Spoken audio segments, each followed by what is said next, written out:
एक अत्यंत गंभीर मुद्दे पर, जो मुद्दा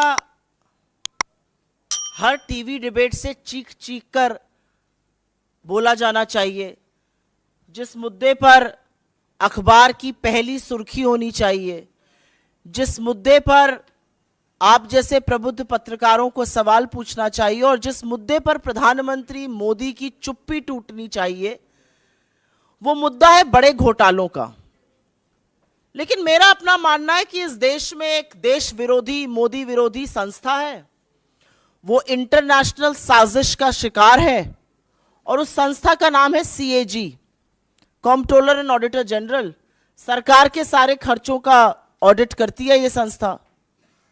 बड़ी देश विरोधी संस्था है। एक नहीं, दो नहीं, तीन नहीं, सात बड़े CAG घोटालों का पर्दाफाश पिछले कुछ ही दिनों में किया है। तो मेरा तो अपना मानना है कि प्रधानमंत्री मोदी को तुरंत एक रेड करवानी चाहिए। ED, CBI, इनकम टैक्स, जिसकी भी कराना चाहें, ताला लगवाएं इस संस्था पर और जेल भेजने का काम करें CAG के इन लोगों को। इन लोगों को क्या लग रहा है, प्रजातंत्र चल रहा है कि आप रिपोर्ट निकालेंगे और सरकार को आईना दिखाएंगे और सरकार से सवाल पूछेंगे कि इतनी बड़ी बड़ी धांधली कैसे हो रही है? अरे ये सब प्रजातंत्र में किया जाता था। ऐसे ऐसे पेपर फेंक फेंक कर एंकर, एडिटर तब शो करते थे जब प्रजातंत्र था। अब जब प्रजातंत्र नहीं है तो ऐसी एजेंसीज का क्या मतलब है? लगवा दीजिए तुरंत ताला इस पर और भेजिए जेल। इनकी हिम्मत कैसे हो रही है एक नहीं, दो नहीं, सात घोटालों का पर्दाफाश करने की? और बड़े बड़े घोटाले हैं, बड़े बड़े मंत्रालयों के घोटाले हैं और ऐसे घोटाले हैं जिन घोटालों से आपके जेब पर डाका डाला जा रहा है, ये याद रखिएगा। लेकिन मोदी जी कहां कुछ गलत करते हैं। मोदी जी ने बड़ा पैसा खर्च करके खूब सारे मीडिया प्रचार प्रसार से अपनी एक छवि बनाई थी। दिन भर ईमानदारी ईमानदारी ईमानदारी की उस छवि का दंभ भरते हैं।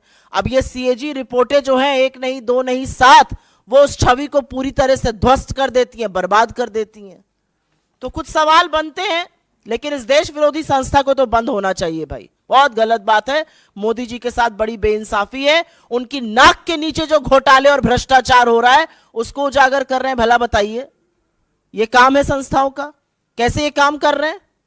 पक्का किसी इंटरनेशनल साजिश का साथ देते हैं ये। शुरू में करूंगी 7 घोटाले। एक पहला है भारतमाला प्रोजेक्ट से।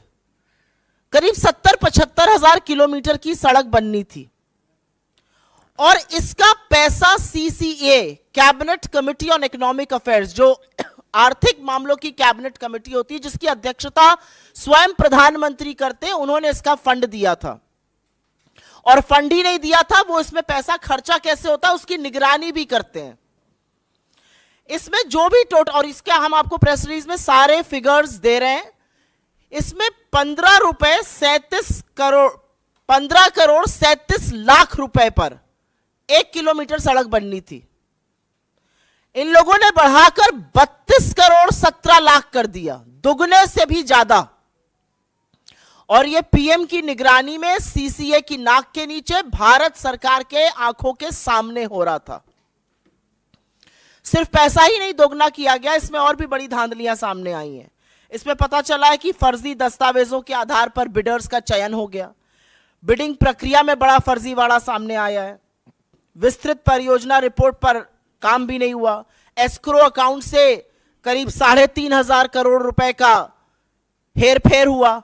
और सबसे बड़ी बात यह है कि इसके किसी भी जब रोड बनता है तो एक सेफ्टी कंसल्टेंट रखा जाता है कि आपके और हमारे जैसे लोग जो इस देश के नागरिक हैं जब सड़क पे चलें तो सुरक्षित रहें। सरकार ने यह भी जरूरी नहीं समझा। भारतमाला के कितने ही हिस्सों में एक भी सेफ्टी कंसल्टेंट नहीं है। तो अगर आप भारतमाला की किसी सड़क पर चल रहे हैं करीब 70,000 किलोमीटर की, तो अपनी जान की, अपने माल के, अपने खुद के रखवाले आप हैं, सरकार की जिम्मेदारी नहीं, क्योंकि उनके पास सेफ्टी कंसल्टेंट रखने का टाइम ही नहीं था।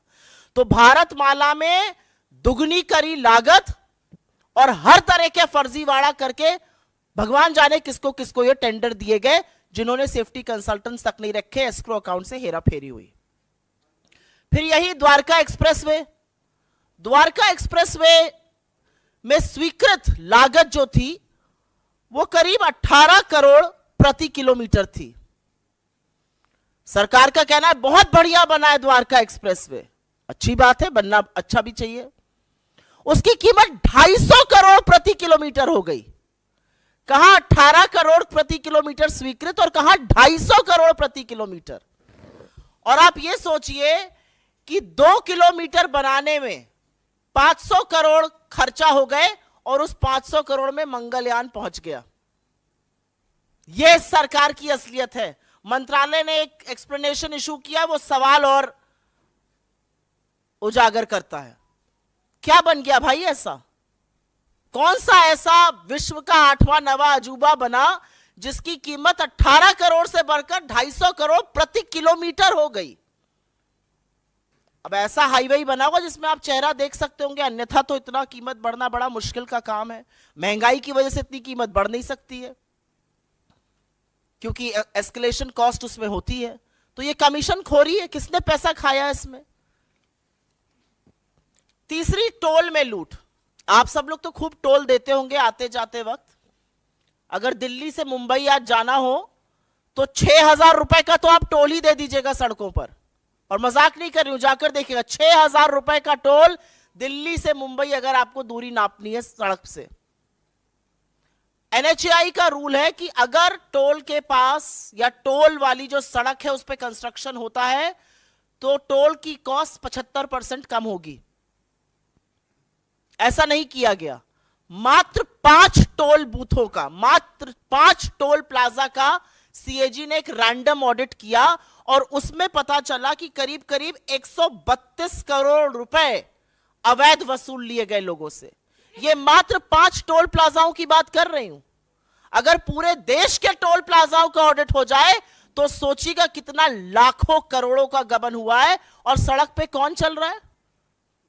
सड़क पे धन्ना सेठ चल रहे हैं या आप जैसे और हमारे जैसे मध्यम वर्ग, निम्न मध्यम वर्ग, गरीब लोग चल रहे हैं बसों से, गाड़ियों से, और वो सारा कॉस्ट निकालता है।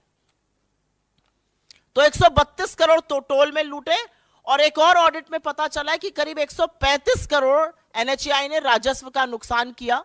एक कंसेशन अग्रीमेंट होता है वो कर करके। आयुष्मान भारत, पूरे वक्त लोकसभा में यही सुनाई दे रहा था, हर जगह प्रधानमंत्री इसकी बात करते हैं। ये तो घोटालों का योजना निकली। आयुष्मान भारत में 7.5 करोड़ लोगों का, 7.5 लाख लोगों का, सॉरी, एक नंबर से रजिस्ट्रेशन हुआ है। आप किसी भी आधार सेंटर जाइए, किसी भी आयुष्मान सेंटर जाइए, वो सबसे पहले आपसे आपका फोन नंबर पूछते हैं। एक नंबर से 7.5 लाख लोगों का रजिस्ट्रेशन। और यही नहीं, आयुष्मान भारत के तहत 88,760, मोटा मोटा 88,000 मान लीजिए, उन रोगियों का भुगतान हुआ है जिनकी मृत्यु हो चुकी थी। मृत लोगों का इलाज दिखाकर क्लेम क्या भुगतान हुआ है। अब ये किसके पास गया है ये नहीं पता, लेकिन लाभार्थी के खाते में तो ये बिल्कुल नहीं गया है। 88,000 मृत लोगों के फ्रेश इलाज का क्लेम दिखाकर उस पर धांधली हुई है। और जैसा कि मैंने आपको बताया, 7.5 लाख लाभार्थी एक नंबर से जुड़े हैं। इनफैक्ट अगर आगे डेटा देखिए तो करीब करीब 1 करोड़ 24 लाख जो हैं वो मात्र कुछ फोन नंबर से जुड़े हुए हैं। भगवान की बात ना हो ऐसा कैसे हो सकता है? और वो राम जो सबके आराध्य है। अयोध्या में एक भव्य राम मंदिर बन रहा है। जमीन में जितनी दलाली भारतीय जनता पार्टी के नेता, एसडीएम, कानूनगो सब मिलकर कर सकते थे, बड़े बड़े नेता, ट्रस्ट के लोग, वो तो खूब हुई। वो आप लोगों ने देखा और सरकार की बेशर्मी कह लीजिए या थेथरई कह लीजिए, एक शब्द उस पर बोला नहीं गया। अब पता चल रहा है कि अयोध्या डेवलपमेंट प्रोजेक्ट में भी खूब धांधली हो रही है। और धांधली ऐसी वैसी नहीं हो रही है। पैसा जो जनता का है वो जा रहा है ठेकेदारों के गल्ले में, अनुचित लाभ पहुंचाया जा रहा है। ऐसे ऐसे ठेकेदारों को जीएसटी का भुगतान हो रहा है जिनका रजिस्ट्रेशन कैंसिल हो चुका है। सिंचाई विभाग ने तो ऐसे लोगों को ठेका दे दिया जो अयोग्य थे। जो कार्यान्वयन एजेंसी है उत्तर प्रदेश राजकीय निर्माण निगम, उन्होंने परफॉर्मेंस गारंटी का एक पैसा होता है जो ठेकेदारों से जमा कराना होता है, वो तक जमा नहीं कराया। तो ये तो भगवान के नाम पर लूट मची हुई। पहले जमीन की धांधली में सस्ते में जमीन लेकर महंगे महंगे दामों में ट्रस्ट को बेचकर खूब पैसा कमाया इन तथाकथित राम भक्तों ने। हमारे आराध्य को, हमारे ईश्वर को भी नहीं छोड़ा। और अब उसी अयोध्या डेवलपमेंट प्रोजेक्ट में बड़ा घोटाला सामने आ रहा है कि करीब करीब 20 करोड़ रुपए तो ऐसे ठेकेदारों के गल्ले में गए जो अयोग्य थे। रजिस्ट्रेशन कैंसिल, जीएसटी का भुगतान आ रहा है।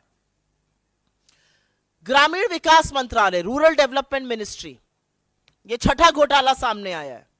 क्या कहता है ये घोटाला? इसमें पेंशन का एक प्रयोजन होता है। वो पेंशन किसको जाती है? वो पेंशन जाती है वृद्धा पेंशन, विधवा पेंशन और विकलांग पेंशन। हर गांव में अगर आप आज की तारीख में चले जाइए तो आपको 10 लोग ऐसे मिल जाएंगे, वृद्धा, विकलांग, वृद्ध मिलाकर, जो कहेंगे हमारी पेंशन नहीं आ रही है। किसी भी जगह चले जाइए, वो कहेंगे हमारी पेंशन नहीं आ रही है। फिर हम उनको दिलासा देते हैं कि हम कुछ करते हैं, फिर हम डीएम को चिट्ठी लिखते हैं, फिर डीएम कहता है कि नहीं ऐसा आवंटित फंड कम हो गया है, क्या किया जाए। ऐसा तमाम जगह होता है, एटलीस्ट जहां जहां मैं जाती हूं वहां जरूर होता है। अब पता चल रहा है ऐसा क्यों हो रहा है? क्योंकि जो वृद्धा पेंशन, विकलांग पेंशन, विधवा पेंशन का पैसा है वो सरकार दूसरी योजनाओं के प्रचार प्रसार में खर्च कर रही है। सीएजी की रिपोर्ट से यह सामने आया है कि सरकार ने इस पैसे से होर्डिंग लगवाए ग्राम समृद्धि स्वच्छ भारत पखवाड़ा के 19 राज्यों के हर जिले में। जो पैसा एक विधवा के खाते में जाना चाहिए था, जो एक विकलांग के खाते में जाना चाहिए था, जो एक वृद्ध के खाते में जाना चाहिए था, उससे 19 राज्यों के हर जिले में होर्डिंग लगाए गए स्वच्छ भारत पखवाड़ा के। और अंत में एचएएल को भी घसीटा है सीएजी ने।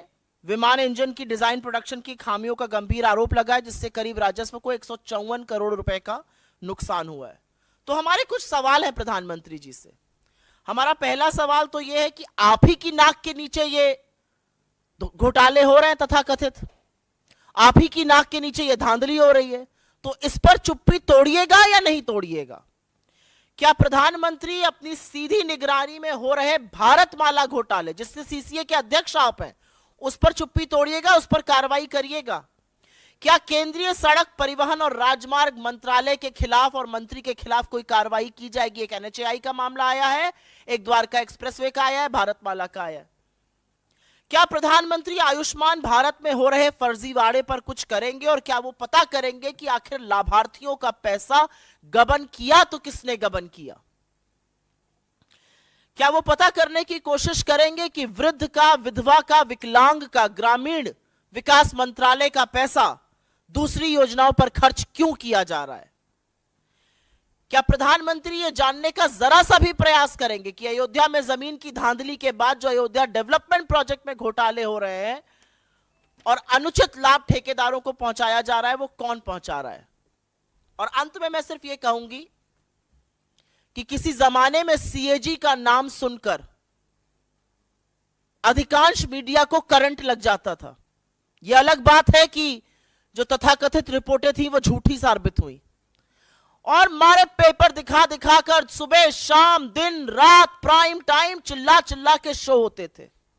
उस मीडिया ने चुप्पी धारण कर ली है, प्रधानमंत्री भी मौन है, लेकिन मुनाफाखोरी, कमीशनखोरी और जनता के पैसे की जो लूट हो रही है उससे पर्दा खुद सीएजी उठा रहा है, खुद इस देश का चीफ ऑडिटर उठा रहा है।